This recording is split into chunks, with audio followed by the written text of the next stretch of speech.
A paz do Senhor Jesus. Enquanto os apóstolos estavam pregando, anunciando esta realidade que vimos no capítulo 3, o começo do capítulo 4 vai nos mostrar. Chegaram os sacerdotes, o capitão da guarda do templo e os saduceus. Eles estavam muito perturbados porque os apóstolos estavam ensinando o povo e proclamando em Jesus a ressurreição dos mortos. Agarraram Pedro e João e, como já estava anoitecendo, os colocaram na prisão até o dia seguinte. Veja só, a empolgação que virou prisão. É muito provável que a maneira como Atos está descrevendo o que aconteceu tem a intenção de mostrar para nós o seguinte: a igreja vivia, parece que apenas de euforia e empolgação. De repente, ela vai enfrentar perseguição e prisão. Ou seja, nem tudo é flores na vida espiritual. Nem tudo é vida tranquila e sossegada. A Igreja de Cristo sempre enfrentou muitas dificuldades, e esta ameaça externa contra a Igreja se levanta agora por parte dos religiosos da época. E o texto, então, vai prosseguir. E agora, diante do que tinha acontecido, muitos dos que ouviram a mensagem creram, chegando o número dos homens que creram a perto de 5.000. Veja que crescimento impressionante, a empolgação prossegue, apesar do que acontece com a prisão dos discípulos. E estavam ali, o texto vai prosseguir no verso 6, Anás, o sumo sacerdote, bem como Caifás, João, Alexandre e todos os que eram da família do sumo sacerdote. Mandaram trazer Pedro e João diante deles e começaram a interrogá-los. Com que poder ou em nome de quem vocês fizeram isso? É a grande surpresa. Como é que pode ter acontecido um milagre tão extraordinário? Observe que eles não negam a realidade do milagre, mas estão cegos espiritualmente para reconhecerem o poder de Deus aí da maneira devida. Pedro, cheio do Espírito Santo, disse-lhes: autoridades e líderes do povo, visto que hoje somos chamados para prestar contas de um ato de bondade em favor de um aleijado, sendo interrogados acerca de como ele foi curado, saibam os senhores e todo o povo de Israel que por meio do nome de Jesus Cristo, o Nazareno, a quem os senhores crucificaram, mas a quem Deus ressuscitou dos mortos, este homem está aí curado diante dos senhores. Este Jesus é a pedra que vocês, construtores, rejeitaram e que se tornou a pedra angular.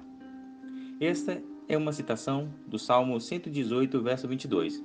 E Pedro corajosamente anuncia a salvação em Cristo, dizendo: não há salvação em nenhum outro, pois, debaixo do céu, não há nenhum outro nome dado aos homens, pelo qual devamos ser salvos. Observe como o texto bíblico é tão claro. Não existe salvação fora de Cristo Jesus. É a ênfase do Novo Testamento. Não dá para ficar inventando aquilo que não é realidade. E então eles ficaram surpresos diante do que estavam ouvindo. Os religiosos ficaram assim estupefatos. Diz o texto que quando eles viram a coragem de Pedro e de João e percebendo que eram homens comuns e sem instrução, ficaram admirados e reconheceram que eles haviam estado com Jesus. E como podiam ver ali com eles o homem que fora curado, nada podia dizer contra eles. Assim, ordenaram que se retirassem do Sinédrio, que era o conselho dos principais líderes do povo judeu, que aparece aqui em vários lugares no livro de Atos. E começaram a discutir sobre como é que eles iam lidar com essa situação. A empolgação que virou prisão agora se transforma numa confusão para os religiosos da nação. Como lidar com esta situação? Esse povo cristão que está fazendo confusão para grande parte da população. Pois é, veja só. Todos os que moram em Jerusalém sabem que eles realizaram um milagre notório que não podemos negar. Todavia, para impedir que isso se espalhe ainda mais entre o povo.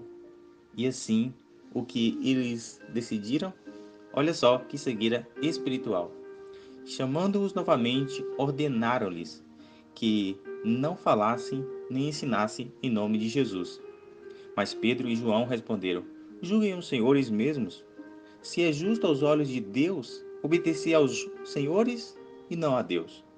Pois não podemos deixar de falar do que vimos e ouvimos.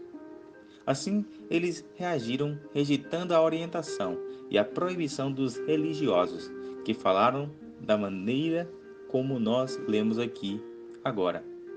Depois de mais ameaças, eles os deixaram ir. Na verdade, os saduceus e os demais aqui, os sacerdotes, não tinham como castigá-los, porque todo o povo estava louvando a Deus pelo que acontecera, pois o homem que fora curado milagrosamente, atenção, tinha mais de 40 anos de idade. Não foi alguém que se sentiu melhor, que tinha tontura e a tontura passou, não. Aleijado com mais de 40 anos, considerado irrecuperável, que fora curado pelo poder de Deus. É, nem tudo é tranquilidade na vida da igreja primitiva. Em Atos dos Apóstolos, depois de tanta bênção, depois da descida do Espírito Santo, de tanta alegria no coração, vimos que toda aquela empolgação também chegou a virar prisão. Deus abençoe a sua vida, Deus abençoe o seu coração.